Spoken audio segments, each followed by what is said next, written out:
You're alive. Shut up. You're stupid. You're a dum-dum.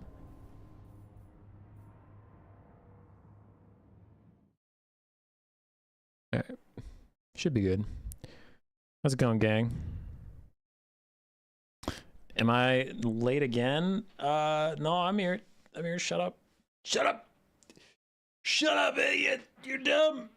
You're dumb and I'm smart. I'm the smartest. It's me, the smart man. Audio sound okay? I didn't do an audio check. Shut up, idiot. You're dumb. Oh. You're dumb and I'm smart. All right, cool. Audio sounds good. Audio sounds good.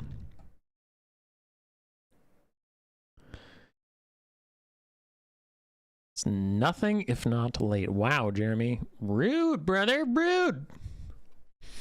Okay. We'll let people gather for just a sec before I do the spiel. But we got 2 more series today. We're going to cast them back to back. If you notice, there's another stream on the channel scheduled for right after this one. Today we're going to do USA 2 versus Visegrad. USA 2 is my team. Let's fucking go. USA quarterfinals, baby. Or Visegrad has to fight USA twice in a row. And then we have USA versus France. USA, baby, let's go! All right. Cool, cool, cool. I'm actually going to try and remember how to do that right now. So how do I throw to myself again? Redirect, there we go. I will throw to my own thing. Let's go Central European Slavs. Boy, what do you think about posting pic of your outfits on the server? Kind of like Queek does on his... My outfits? In Queek? What? Queek posts his outfits? What the fuck? I'm confused. The Discord one played the same audio. Oh, I'm sorry, Charo. All right, Prime's confusing me. We have 17 people here. Let's get started. Welcome to the World Cup stream number 750 billion. Hold on, let's find out. 3, 6, 7. This is number 8. Stream number 8. We're going to do USA 2 versus Visegrad. We had 17 teams sign up.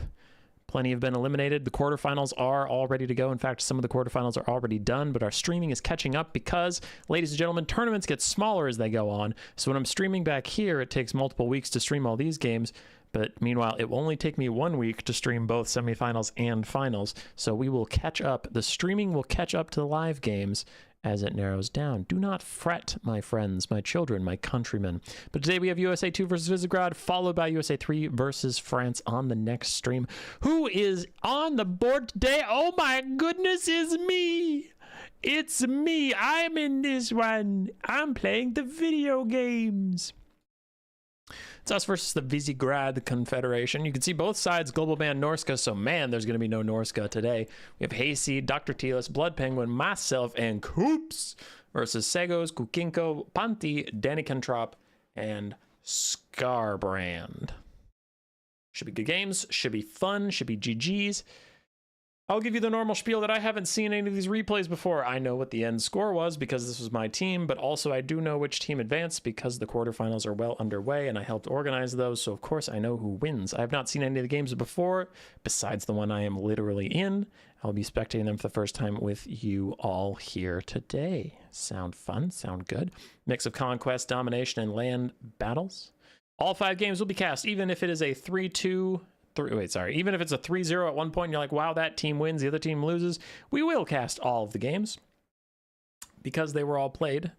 The people took the time out of their week to get together with their opponents, schedule them, pick and ban, all that stuff, play the games. They deserve to be cast, so we're going to cast them.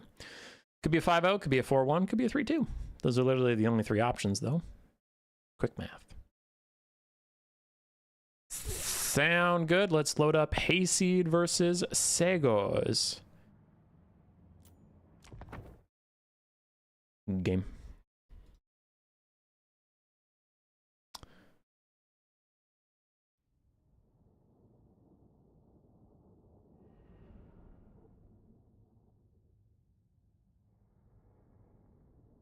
Wanna learn how to play multiplayer by watching, maybe? Do it. Do I hate Dom? Yes. Am I playing Dom against Daniken? Yes. Do I hate Dom? Yes. Yes. Yes, we all hate domination. Everybody. just a series of Dom haters. So Hayseed versus Segos. Hayseed on Nurgle versus Segos' Greenskins. For Segos, we took 2 of the ROR Skirmish Cav, Morgan's Raging Marauders, and Deaf Creepas, then some Forest Goblin Spider Riders. We did take a Goblin Great Shaman on his Spider with Vindictive Glare, and don't even try it. Vindictive Glare down the Forsaken of Nurgle. Then we have a crap ton of Pig Cavs, Savage Orc Boar Boys, and Boar Boy Biggins mixed in with the Broken Tusk Mob as well. Front line of Goblins, Goblins of Spears, and then the Spinning Loons, and then some Archers, including Ruglin's Armored Orcs and other Orc R Boys. For Nurgle, frontline rush seems to be the plan. Forsaken, including the Demon Spew, Marauders with great weapons. We do have some Plague Ogres with great weapons and Bile Trolls, interestingly enough. Worshippers of the Crow, the Marauder ROR that got added with the DLC, and then a Chaos Sorcerer Lord of Nurgle with Fleshy Abundance and Stream of Corruption. Now, this Nurgle build has a problem a lot of the Game 3 factions seem to have, and that is it looks like they just left 3,000 gold behind because all their units are so damn expensive. But this is the Nurgle build. He used all of his money. It's just, it's looking pretty thin as the Forsaken get blasted with some Vindictive Glares. Now, if he can get frontline fights, his Forsaken and his Trolls and his Plague Ogres, all that will absolutely body the Greenskins frontline. I mean, these Goblins would not stand a chance, but Segos seems to have drafted more of a skirmish and cycle charge type build, as he has his big piggies currently running down the Demon Spew. If the Demon Spew turn and fight him, they will do pretty well, but Segos will probably just disengage and let a different pig boar run in. As another Savage Orc Boar Boy is now charging in. I expect to see the Broken Tusk Mob maybe disengage, though I think he's trying to just route the Demon Spew, so he's not going to disengage. He wants that full surround leadership penalty. Realizes they're not routing quick enough, and he is going to back off, as now the Chaos Lord and some other reinforcements are arriving. Forsaken finally found some goblins to eat alive. Say goodbye to these little gobos. They're getting absolutely butchered by the Forsaken, but Archers are firing in. Pig Cav are continuing to cycle charge the poor Nurglings.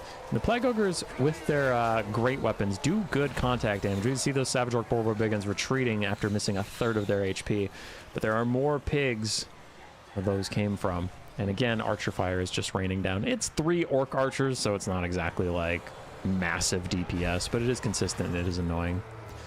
Spider Shaman holding up the Worshippers of the Crow as other Forsaken continue to get charged. Bile Trolls and Plague Ogre still trying to move in and get involved. Nurgle did take the points, the Greenskins. If they don't just attrition out the enemy army and kill them all together, they will have to some point get over there and capture that. But with Greenskins versus Nurgle, it's probably going to be a quick affair one way or the other. Either Nurgle's going to overrun you and kill all your guys, or they're going to get murdered. Bile Trolls trying to hold. They do have a special leadership debuff on their attacks, making them particularly good against Greenskins, who have generally low leadership. Spinning Loons going out into the middle of nowhere, so lucky for Nurgle, those aren't hitting dead on. We have some Demon Spew and other Forsaken that are soon to rally to be brought back into the fight. But the Greenskins are just doing well in the balance of power. Now their Archers are under pressure. Finally, the Nurglings got through the front line and are starting to actually harass the Archers, but Segos still has a lot of mobility left that I worry about how Nurgle is going to deal with, as the pigs again just keep cycle charging into the Plague Ogres, this time buffed up by Wa for a couple more seconds. Decent damage out. A lot of the balance of power is locked up in the Spider Shaman, though, so if Nurgle can get a good pick and take that Lord out, that would both be a lot of gold value off the overall balance of power, make things look better, and it would, of course, deny the Greenskins their leadership. But there's a reason he's on that giant spider, and it's because he's a tanky, thick boy.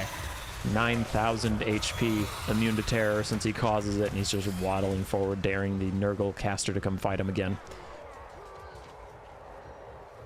Worshippers of the Crow are still just Marauders with great weapons, even though they're Regiment of Renown. I mean, it's a chaff unit Regiment of Renown.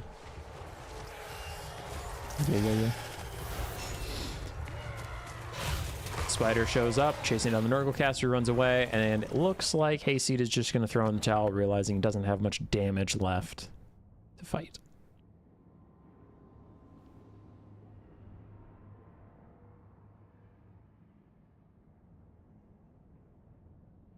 Forsaken really struggled to get their value back. Marauders did okay here and there. Bile Trolls, not too much damage value. Plague Ogres, also not that much damage value, so the Nurgle roster just letting down Hayseed a bit. Archers did fine. Pig Cav did fine. Skirmish Cav did well. So, GG's. GG's, that's game 1 in the books. As we go back over here, scroll to the top, grab the global ban, and let's do this. So Segos gets green check mark, and Hayseed gets a big ol' red X. Bam! On to the next game, Captain Telis versus Kukinko. That's not what I meant to click. I don't want to click that. Segos was neat, but now I delete that game and we go find Kukinko. That's me. That's Blood Penguin. That's Kukinko. Let's do it. Captain Telis on his Beastmen versus Kukinko's Ogres.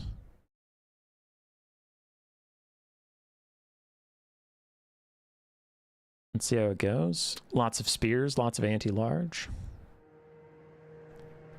All right, for the Beastmen, we have a front line of Ungor Spearman herds, including the Destroyers of the Drakewald and some Pestigors. We also have some Vanguard flanking action a little bit. Triple Minotaur with great weapons, and then we have Centaurs with throwing axes on the high ground, a couple of Razorgore herds for extra mass.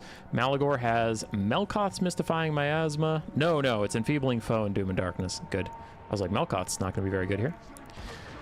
On the other side, we have Piggyback Riders and Noblars in a bit of a box formation, including the Piggyback Knights, Noblar Trappers, Noblar Flingers, and then Man-Eaters with great weapons and some Ogre Bulls, one Lead Belcher, and then triple Hero Core, a Butcher of Beasts, an Ogre Paymaster, and a Bruiser. Oof. I don't know if I've literally ever seen the Bruiser. Fistful of Laurels, 40 melee attack and 16 leadership. Damn. Cash Cascade trying to keep the Noblars in line, but a Doom and Darkness plus a big Beastman rush might get them routing. They're down to negative, yeah. Even with those leadership buffs, the Noblars just can't hold. Beastmen are in, they're getting good damage. The Man-Eater's already lost half HP to the Skirmish Cav. This is a bit of a disastrous start for the Ogres, but I guess they're getting some damage back on the Beastmen front lines. The Minotaurs are trying to engage. Ogre Bulls also taking a walloping, but other Minotaurs have maybe overextended. You can see where their models are. Their models are completely isolated. They're not anywhere near their support. Their support's actually routing off, so we have lost one of the Minotaurs with great weapons. Another one's going to charge in, but the Beastman infantry is not coordinated with the Monstrous infantry. Monstrous infantry is kind of fighting all down here, and the Beastman infantry is on the top side. Like, the Minotaur that is fighting with his infantry, you can see is still full HP and doing well, and the other two that ended up fighting without much infantry support have taken, like, atrocious amounts of damage. Malagor also gets kind of locked down in these guys as Razorgore herds charge in to try and stop the Boglars of Mad Marshes from firing in, and maybe disrupt the Lead Belchers too. Beastmen are overall doing fine on the front line. On the top side, it was the original front line that went so poorly for them. A couple of their infantry units got knocked out, Minotaurs got killed, and then Malagor got isolated and locked down. Minotaur's jumping back into the fight to try and bail Malagor out, keep him alive. He has plenty of HP. He's actually just going to fly up in the sky, so he should be able to fly away, come back bigger and stronger and better than ever, as the last Minotaur is also getting dragged down by these Man-Eaters. We still have some Centaurs, full HP. Ooh, a full HP Pestigore also seems to be a forgotten tactical reserve in the background. Doesn't need to get moving towards the front line. Doom and Darkness, Overcast, almost getting these Noblars to rout, and if you do that, then the Man-Eaters will be the ones that are left without any infantry support, and they'll get torn down pretty quickly as Minotaurs and Pestigores continue to fight over there. Still, the tactical reserve Pestigore remains on the hillside, watching all the foolish Beastmen die beneath him. Other Centaurs are routing off. More other Centaurs are routing off. And we do have a big retreat from the Noblars of the Ogre Kingdoms, but I don't think it's going to be enough. This Man-Eater is left behind. He is taking a lot of damage. It looks like other Noblars are here to defend him just a little bit. Minotaur's going to rout.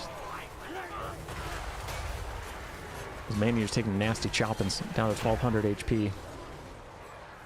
Beastmen are pretty far behind in the balance power, though, and I would agree. All three of their single entities for the Ogres are still healthy. Noblars are Boglars of the Mad Marshes are still full HP, so you have some infantry to fight on top of.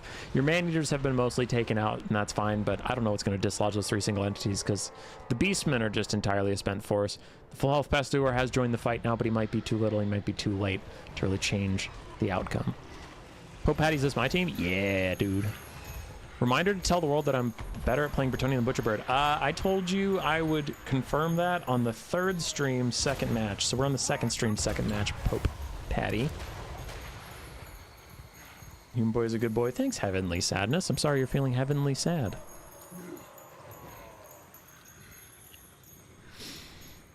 Alright, Malagor is continuing to try and be annoying and rout off the Lead Belchers. He's very close to getting that done, but Doom and Darkness is not enough to get rid of them while they're next to two different leadership providing heroes / lords.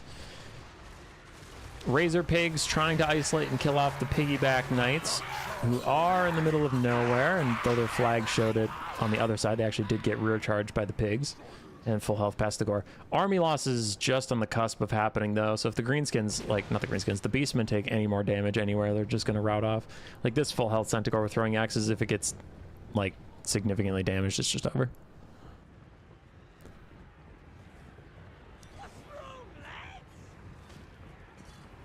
I'll be deep in my pillow when third stream starts. Well, then you just don't get your compliments, bro. That's how this works. That's how the world works. You can't just get things for free. Hey, Trogdor. I hope you're doing well. Sorry you're at work. Jeremy, be strong. Be strong, bro. Hang in there. You can do it. You can do it. For the Beastmen, Minos did okay, Razorgore Hordes did okay, Centaur Throwing Axes did okay, Infantry got punked.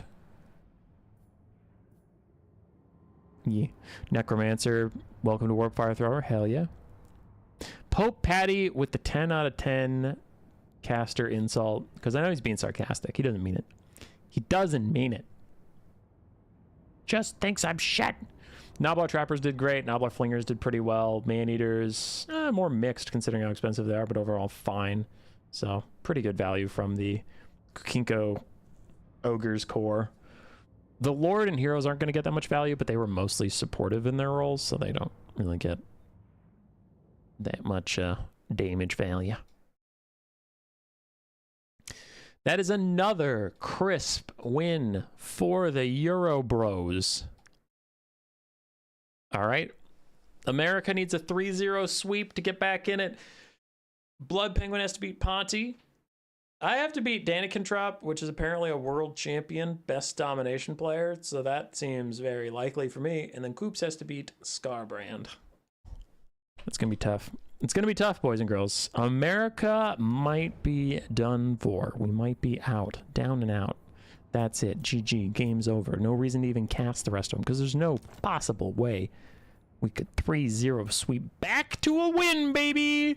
Back to a win! All right, we have Blood Penguin up next versus Ponty. Blood Penguin on Wood Elves versus Ponty's Dark Elves. Dark Elves. Aw, Scarbrand. I'm your favorite waifu streamer? That's so nice. That's so nice.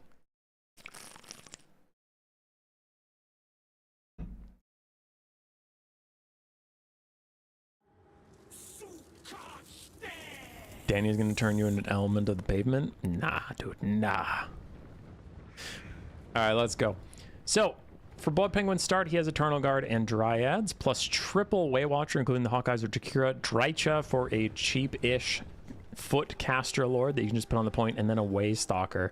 So hella sniping build here from the Wood Elves. Arrow of Kurnos on the Waystalker and triple Waywatcher is going to do a lot of damage. Means he's going to be summoning in cavalry later and even some more supportive infantry later. On the Dark Elf side, also pretty thin on the infantry start. We have Witch Elves and some Bleak Swords here and there, but we have one Canid Assassin with Assassin's Trophy and the Web of Shadows. Should be good at actually fighting the Drycha in melee. A Dreadlord Sword and Crossbow with his own Arrow of Kurnos knockoff, the Volley of Dark Arrows. Then we have a Beastcaster with Amber Spear, Manticore Summon, and Whiston's Wild Form. Sisters of Slaughter and more Dread Spears being spawned in, but there are two starting Reaper Bolt Throwers trying to counter the Waywatchers. Why the Norska global ban? I don't know about the other team, but Norska is pretty strong right now, and on my team we were like, I don't know. Didn't want to ban Slaanesh because Coops is a Slaanesh main. Didn't want to ban... I'm trying to think what else we didn't want to ban. Didn't want to ban Warriors of Chaos because Penguin and Hayseed both play Warriors of Chaos. So there's some of the strong Dom factions. So, I don't know. We just went Norska, generally strong faction. Dreadmaw is very powerful, yes. So the Wood Elves end up with a triple cap to start off, it seems. I mean, they have 2 infantry on this point, so they should cap it. So triple cap for them. Interesting that the triple Waywatcher comp got the triple cap early, because they should have less melee presence right now, and they should just want to skirmish for the time being. But the Dark Elves being a little cautious, trying to let their Reaper Bolt throwers get damage out. I guess I get it. It just feels weird. It feels weird that triple Waywatcher is getting to capture early. There goes another arrow of Kurnos into the Reaper Bolt Thrower, and that one is down to 2 functional models already, making it half as effective. Though that has used 2 of our 3 arrows of Kurnos, so that's something. I have to sneeze. I have to sneeze. Everybody panic!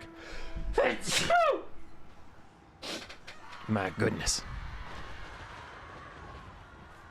Okay. Whew, good sneeze. Assassin's Trophy is on the way. Stalker as the Canadian Assassin starts to chase him down. Now both have Firewall moving, so the Waystalker will be shooting backwards into the Canadian Assassin while the Canadian Assassin runs his ass down. And the Manticore lands on Drycha, so we do have a bit of a single entity engagement that should favor the Dark Elves overall, since the Manticore is fake. So any damage it takes from Drycha doesn't matter, and any damage it deals is permanent. Meanwhile, the Canadian Assassin is whooping on the Waystalker right now. So Waystalker seems distracted since he keeps throwing his bow shots at the Manticore while the Canadian Assassin is literally murdering his ass. So that's a good vibe for the Dark Elves. Meanwhile, the Hawkeyes of Jakira are going to shoot at the Feral Manticore. Again, that's a summon, so your precious ammunition is not going to the right targets in my opinion. Though 2 of your Watchers are firing at the Sorceress of Beast, so that is much more viable. Waystalker has routed, but he'll be okay. He'll be back. And there, now the Hawkeyes are focusing on the Canadian Assassin. This is a good target. Decent damage on him. He is foot-sized, but still Waywatchers have incredible accuracy, and that discouraged effect will actually get him to route quicker and get him off the Waystalker's ass. We have War Dancers here.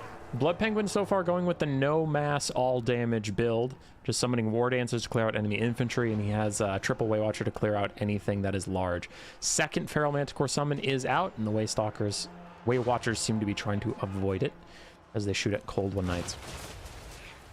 Wood Elves are winning the frontline fights in melee, which is pretty intense. Sisters of Slaughter have not committed to the fight yet, and that is going to be a bit of a problem because that just leaves Bleakest Words to get mulched up by the War Dancers, as we can see going around. Waywatchers trying to survive the Manticore summon. Just we're going to wait it out while they occasionally fire over at the Cold One Knights and dissuade them from joining the party. But good summons in from the Dark Elves. Cold One Knight, a summoned Manticore, and 2 Harpies now here just to push back the Waywatchers as Reaper Bolt Throwers continue to just spread shot into them. It looks like they've been doing decent damage. The Hawkeyes are down to half HP. Penguin seems unconcerned. Does summon a Wild Rider at last, some mobility, but also has the Wraith of the Frozen Heart. Rear charge into the Harpies who are affected by Waywatcher shots. Should get them to route nice and quick. Again, this Manticore is on borrowed time. It has 30 seconds of life left, so the Wood Elves are just going to mob it with random Dryads and hope for the best. As Bolt Thrower friendly fire, a Melkoth shot, Smoke Bomb, and Hawkeye shooting him in the face will discourage the Harpies that were here and get rid of them very quickly. So some nice peeling there from the Wood Elves. Wood Elves are up on damage value decently, but the Dark Elves just got their first point only a little bit ago, so the Wood Elves are still feeling very good in this game. Up damage value, up capture points, up battlefield presence. It's going well. Ponti's Sister of Slaughter finally gets to commit to melee, and you'd think that they would do very well against the War Dancers, though the War Dancers seem to have something to say about that 62 melee defense because of their Shadow's Coil stance. And this is Slaughter now going to get run down by Wild Riders and shot occasionally by Waywatchers. Waystalker is back. No arrows of Kurnos left. And where's the Dreadlord? The Dreadlord is just in the back. Do you have some sort of AoE? Ah, you have reload skill. Okay, so he's trying to keep it back with the 3 bolt throwers, though one of them is out of actual bolt thrower models. You can see they're all just milling about because their precious bolt throwers are broken. One of your units has been destroyed, old man. Shut up. Canadian Assassin just died to Drycha's little claws. Dark Riders have been summoned, and the Crossbow Lord is moving forward. No longer content to use his reload skill. Just going to actually get involved. See what he can do there. That is a natural Manticore summon, so really liking the Manticores on the side of the Dark Elves. Damage value difference is about 2,000 now. And Penguin is summoning in more mobility, more Wild Riders to run down the various units that are moving in. As a second Sister of Slaughter has entered the battle. They're also going to be leaving it as it getting aggressively charged as an infantry with light mass and armor means you are going to take a lot of damage. And the Way Watchers are still up and firing despite the constant harassment of the bolt throwers. They're still okay. Their spread formation and incredible distance keeping them safe from most of those arrows. As we can see, the Coldwood Knights are not as safe from those arrows. They wish they were. Penguin is up capture points, he's up damage. And the leads seem to be increasing as the Wood Elves actually make a move towards point 3. They might even re-triple cap. As the Dark Elves are just getting pushed back, the unit counts are 14 to 14. But looking at the Dark Elves, I mean, we have 5 units that are routing. And the Wood Elves, I don't really see any routing units. They all seem pretty healthy and fine. The real Manticore rampages down into the Way Stalker, gets 2 really solid hits on him, and is going to force him off the battlefield, whether it's in a coffin or just running. Ponty throws in the towel from there.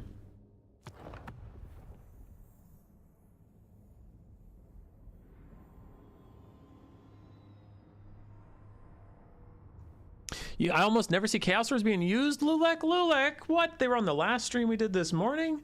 They were on the stream before that. Sipa used them. Lulek. Nah, we've seen Chaos Dwarves. It's fine.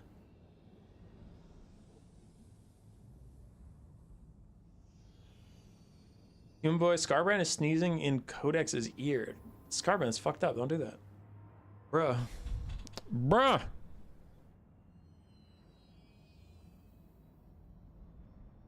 Triple Way Watcher.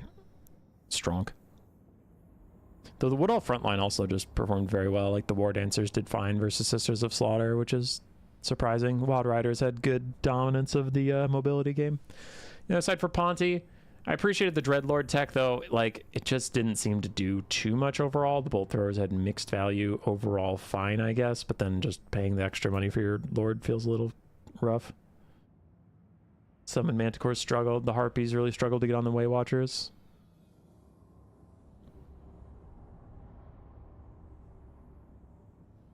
How many times did they win? Sipa won with the Chaos Dwarves. I remember that one. I think Codex won with the Chaos Dwarves too.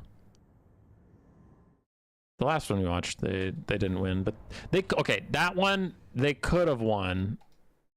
They tilted me. They could have won, but they just opted not to. I was pissed. All right, Penguin puts us on the board, keeps us alive. But can I do the same? Me, Human Boy, a domination noob, a domination scrub. I've never played domination in my entire life. Can I beat a literal world champion, Danikentrop? Can I beat his bitch ass? Let's find out. Can the noob become the undisputed master?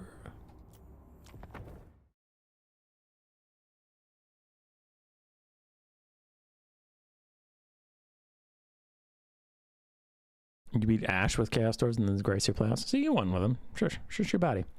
Alright, it's me, Human Boy, versus Kislev, Danikentrop. I took all the broken units. I took a Chimera and Archaon.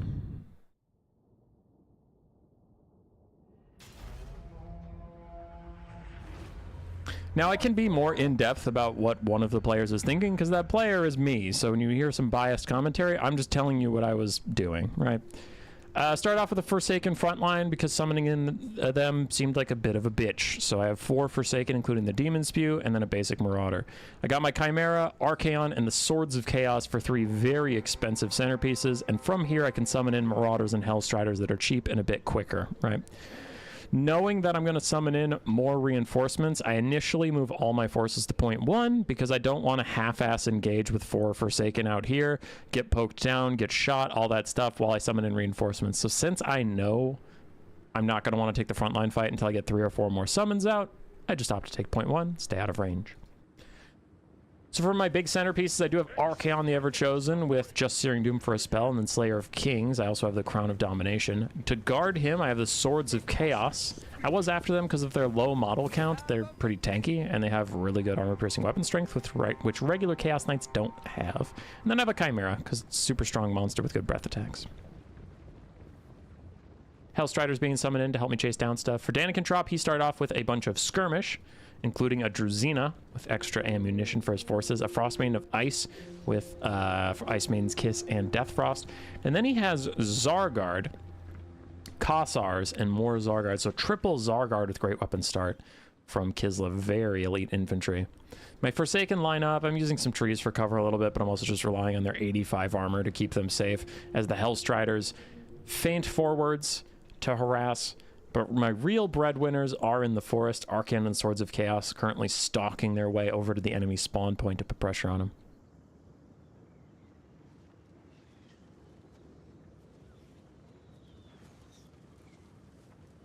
You got beaten by Sotek in Outer Region? True, Straight Jimmy, true. All right, we're starting to move up. So is Danny Controp. We both captured our back points, and we're both just going to get involved in the fight now. Forsaken still taking damage from these Kislevite Horse Archers. There's not much I can do about that as I start to summon in Trolls, who should be fast enough to get to the frontline fight relatively quickly. Meanwhile, my opponent is summoning in Winged Lancers to peel off my Hellstriders. Which the Hellstriders are being a bit cheeky here. We're going to push off those guys, and my opponent retreats, sending forward his Winged Lancers, so I just pull back. Don't want that engagement. And I do move over some Hellstriders to point 3 to pull some of his attention away.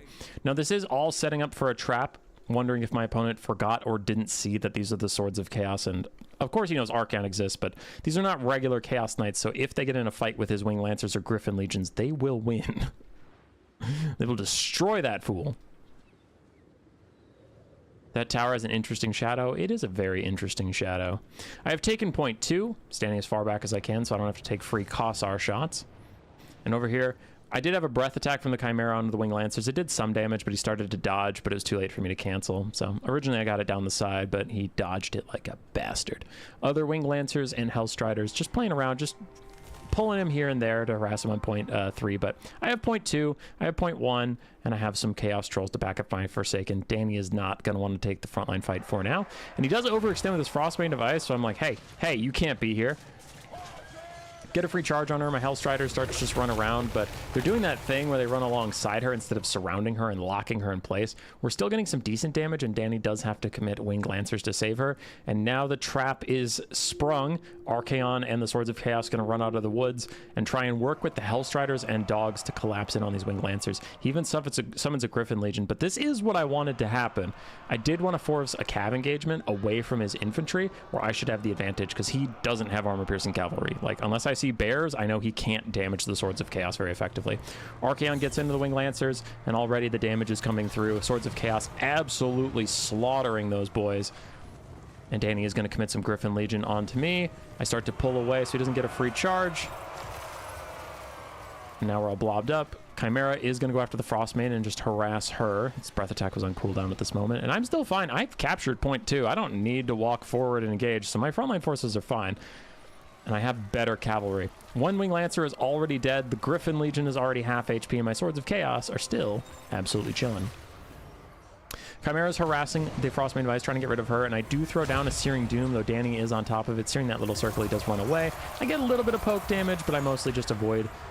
I avoid doing friendly fire by running away with my Swords of Chaos, so it's a bit of a wash, an unfortunate miss there for me.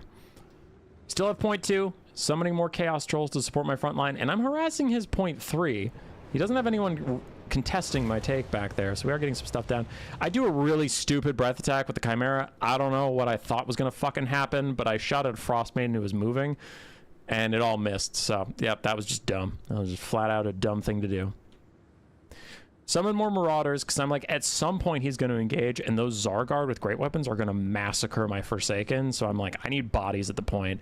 Spoilers, I don't have anything in my backup. Like, I don't have Chosen with great weapons or anything, so I don't have any melee units that can kill those Zargard, so I'm going to just have to beat them with bodies.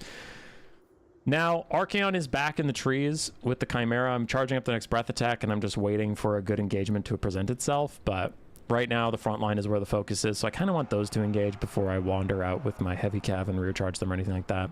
Dogs get finished off by Griffin Legions, and the Trolls are going forward. I just want to keep my Forsaken safe from getting freely charged. And over here, Hellstriders were getting skirmished by a bunch of dudes, so I committed them to melee, and it took half health off one Horse Archer, but then it was a 3v1 and they eventually died, so that's a bit of a whoopsie as well. Should just run away in hindsight, but again, this is what I've just been doing over and over. Whenever he summons in heavy cav, I just pounce, right? You just try and get on them, really spawn camp him and just not allow him to get any reinforcements while I get reinforcements into my front line is roughly the idea. You can see the Zargard are making mincemeat out of my Forsaken though, which is a pretty big fucking problem. Throw Searing Doom down on the back of these Winged Lancers and Zargard, gonna get a good bit of poke damage in there. Chimera is once again on the enemy's caster, and the Swords of Chaos plus Archaon doing Swords of Chaos and Archaon things. We are murdering our second Griffin Legion. So their current kill count is 2 Griffin Legions and a Winged Lancer and a bit of another Winged Lancer. The fucking boys! The fucking boys! They're doing it. They're killing all these assholes. Nice job, Swords of Chaos. Summons in another Snow Leopard to hunt me down a little bit. Damage value, I'm only 1,000 behind, which is okay. I still have 0.2 technically, though it is slowly creeping in Danny's favor. Desummon some stuff on the back to resummon it later. Skirmish Cav shooting at the Zargard with great weapons. And the Swords of Chaos peel off of this terror-routed Griffin Legion that's unbreakable because I don't want to get rear charged by this other Griffin Legion, so I just charge back into them to finish them off. But Archaon and the Swords of Chaos are completely dominating the Cav game, and I'm very happy about that, though the Kislevites do have more Cav than me that are starting to run around. I'm losing the capture weight on 0.2. 0.3 is secure for my enemy. I summon in some more dogs to help run down those annoying skirmish cav. They're blocking up my Marauder Horse Masters. And Danny dodges a Searing Doom. It's good for him.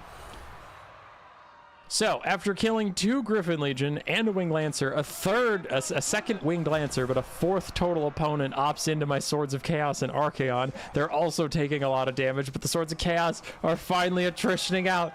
They can't kill literally infinite Kislevite cavalry. There is a limit to what they can do. And the Mordheim Elves or something, that's the first thing I've actually had to worry about. But at this point, my Swords of Chaos are so damaged, I don't really care. Like, they're dead to anything anyway. It doesn't matter if it's armor piercing or not. That Chimera got isolated out by the Druzina and some skirmish cabs, so it is off the field. And unfortunately, the enemy caster did live, which is a pretty big downside for me. Frontline fight is going a bit to ass. Enemy archer fire is doing good Overwatch, and the Zargard are pushing me back. Damage value is starting to expand to about 2.5k. And Archaon's all alone. He is trying to finish off those Winged Lancers. He's doing what he can. I summon in some Dragon Ogres because it's really the only armor piercing I have. I know they're anti-large, but I really got to get rid of the Zargard with great weapons, so I just do start to move up with them. They were a hell of a thing to stop and summon, but I can see the game wasn't going my way, so just summoning more Marauders to die to the infinite blender of Kislev was pretty stupid, so thought I'd try some Dragon Ogres, see what they can get done. Archaon stuck in the middle of a bunch of stuff, gets a good shot on a Snow Leopard, trying to blob people up for maybe a nice Searing Doom or something. All 3 of the Kislevite archers are still firing, and the Dragon Ogres pile into now braced Kislevite warriors. When I originally gave them the attack orders, they weren't braced, but shit happened between now and then, and that's what I was looking for.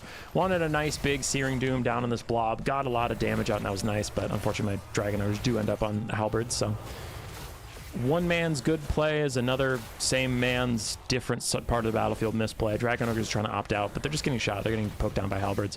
Damage value lead is getting pretty unobtainable at this point, and the double cap by Kislev seems quite solid.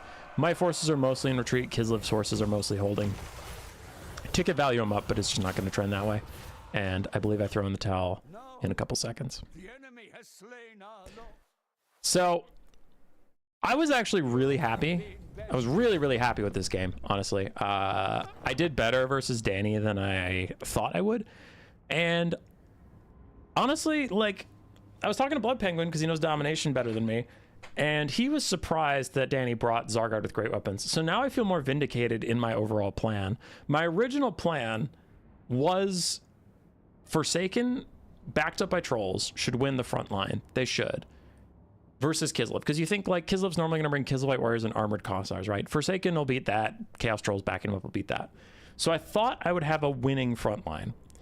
And then, as you saw, I dominated the backfield. So the point was, is I have a winning front line. It's on Danny to summon heavy cav or chariots to break my front line and change the situation, and then Archaon and the Chimera would pounce on any extended forces or cut off their like supply lines. That was the plan. The problem is when we loaded in, there was triple Zargard with great weapons, which I hadn't expected at all. I'm losing the front line, so now Archaon disrupting their supply lines doesn't fucking matter because he doesn't get reinforcements. Like, his front line got barely any reinforcements. The problem is even though my front line was getting reinforcements, he was just kicking the shit out of anything I sent over there. So it just didn't matter. There was like this grinder on the front line of Zargard murdering everything I sent while Archaon cut off their supplies. So it went according to plan, except for I thought my front line would win, right?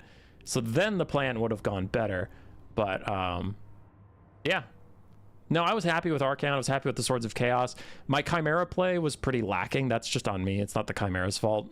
Chimera's objectively a good unit, but I had one breath attack on a unit that I thought he wasn't paying attention to, and he was, so he dodged it. And then I had just a stupid breath attack onto a caster that was running. I'm like, even in the game, as soon as I clicked it, I'm like, that was a dumb fucking thing to do. So my Chimera breath attacks were pretty ass. That's on me.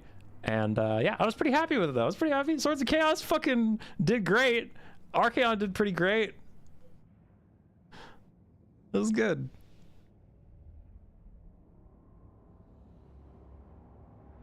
Archaon, the Tower Shadow has the most mass. I like it. Yeah, now Curio, I see your comment from a while ago. If only the rest of the battle was going as well. Yeah, that was the exact problem. So like, the plan was working, except for I didn't expect his front line to be fucking 3 Zargard with great weapons, so he just murdered. He murdered all my guys, and that was a really problematic thing. But like, the plan was going well, man. We double capped. We held the double cap for a while. I cut off all of his reinforcements. It was good. I was happy. You can't see, but I have a big smile on my face just because like, he is such a good domination player that just not getting fucking embarrassed was my goal, and game went pretty well.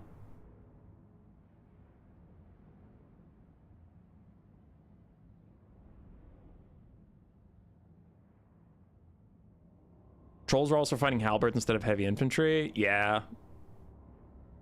I mean, Danny's really good, so he just kept cycling out what infantry were fighting at any point. Humanboy, but there's a streamer called Humanboy who also tells us not to overcast during Doom. That is true. That is true. Maybe I got debated.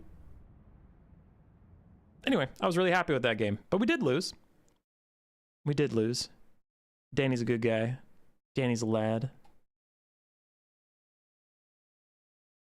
And that'll mean Visegrad is advancing, but we have one more game to cast. It's Coops versus Scarbrand.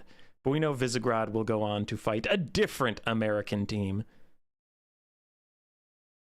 America has numbers. We're using the Soviet tactics. We'll just throw team after team at the European teams until eventually they lose.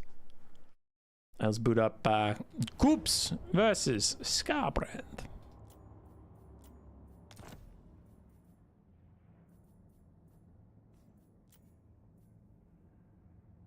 So now, this one is from Scarbrand's perspective, so you might be a little confused. So far, my team had sent in all the replays, but Coops forgot to save it, so we had to get it from Scarbrand's perspective. So don't be confused. This time, the Visegrad team is on the left, when previously the USA team has been on the left.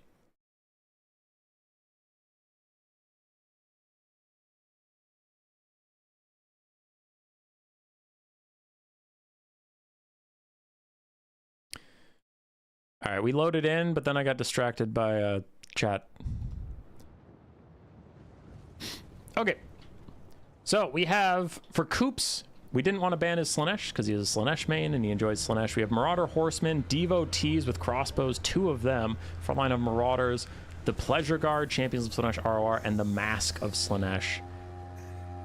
With their self-heal and then their various dances. On the other side, for the Warriors of Chaos of Scarbrand, we have Bellicor. Don't often see him with his Shadow Shroud, and then Melkoths and Enfeebling Foe. Marauder Horse Masters for a little bit of skirmish here and there. A couple Tzeentchian Knights for their shields when they cycle charge. Chaos Trolls and Marauder frontline with some Hellstrider support. Slaanesh's frontline should beat the Warriors of Chaos frontline with this exact setup. It's a pretty minimal frontline, but they do have better heavy cav. Slaanesh didn't bring Pleasure Seekers or Seekers in general, so actually that cav should be a bit of a problem here. Devotees of Slaanesh with their crossbows firing in. Currently at Bellicor trying to poke him down a little bit, but should probably refocus onto the Chaos Trolls or the Knights, I guess, though. I suppose if you focus on the Trolls and then just back up, they can heal off the damage. Hellstriders get ganked. by other Hellstriders and Chaos Knights. Meanwhile, more Hellstriders and the Chaos Sorcerer of Slaanesh move up to try and take advantage of this situation, but you don't have any Seekers, so there's no real armor piercing here to get through those Chaos Knights of Tzeentch, which is going to be problematic. Devotees clumping up a little bit as they're trying to move, pivot, and fire. Yeah, they're trying to get up here and fire, but they're actually firing at Be'lakor. They're still not firing at the Chaos Knights. Firing at Be'lakor is hard to do. One, he has Shadow Shroud, and two, he's a small single entity that can fly, so a lot of your arrows are going to go wide. You can see he's really not taking that much damage. Pleasure Guard are out, fighting Marauders alongside the Mask and some Chaos Trolls. Should be a decent engagement for them. Ooh, yeah, that should be a pretty good engagement for them. They're going to take damage, but they'll deal damage back. Here's the real problem, though, is the Chaos Knights being unleashed on the back line. No Seekers, no Pleasure Seekers, or whatever the fuck the boob snakes are called. So there's no armor-piercing mass threat to stop the Chaos Knights from just running through whatever they want. And they won't do the most damage. You can see the Devotees are largely fine damage-wise with what's going on, but it just stops them from shooting, which is a big win, even if you can't kill. Koops' Marauders and his one Slongor are easily defeating the Marauders of the Warriors of Chaos side. We predict that, so good frontline presence from Slaanesh. But the real thing is, can Skarbrand win with his better and more prevalent skirmish cav and his heavy cav that Slaanesh just didn't bring at all, right? We knew the Slaanesh frontline was going to win. It's just, can the mobility elements help carry? Devotees being chased around by Be'lakor as more Hellstriders come in to support him. Chaos Knight's also going to sandwich in on the other side, but the champions of Slaanesh seem to just be following Be'lakor around whenever he lands, trying to get a bit of damage on him here and there. They're unbreakable, but they're pretty easy to damage as the Mask harasses Chaos Trolls, who largely don't seem that bothered. And there's just a tide of Warriors of Chaos mobility coming in to say hello. As the Devotees try and get away and fire, Be'lakor says absolutely not, and just murders a bunch of them with one swing of his sword. And there go the rest under his tyrannical gaze, and with Chaos Trolls also hopping in to help out. Slaanesh is a little behind in the balance of power as I itch my nose and spin the camera. That's my bad. I had an itchy nose. Slaanesh is a little bit behind in the balance of power. Definitely manageable, but it is a little tough. Now, the Mask has a Mortis Engine, strong combat stats, and a self-heal. So if you get into a late-game situation where it's just out-of-ammo skirmish cav and heavy cav trying to kill the Mask, that actually could be pretty bad. So if Slaanesh can focus on killing Be'lakor, that could be huge for the late game situation of just hope the Mask can carry. Chaos Knights are still charging in. You can see why he picked the Tzeentchian ones, however. These guys have actually taken very little real damage because they keep retreating from battle, getting their barriers back, and charging in. This other one is not having as good of a time trying to cycle its barriers. It has taken significant damage, but Chaos Knights of Tzeentch generally taken for that little bit of extra health.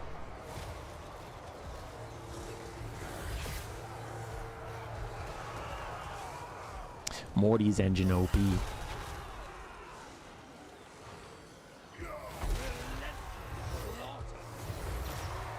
Alright, I was busy reading chat. I got distracted for a moment. What happened? Chaos Trolls are routing away. They will be back, however. Obviously, Slaanesh in this game, not in all games, but in this game, Slaanesh doesn't have the mobility elements to like chase them down or anything, so they should be able to easily get away and recover. We have 2 Slongors left with the Mask providing that constant Mortis Engine. Champions of Slaanesh have just died. Balance of power shifts pretty heavily against Slaanesh, and it is looking pretty tough for the Mask to be able to truly carry this as Be'lakor and his boys jump down onto that random Slongor. I'm just picking apart anything that isn't right next to the Mask, which is smart. I mean, take them all out, then fight the Mask later with full forces.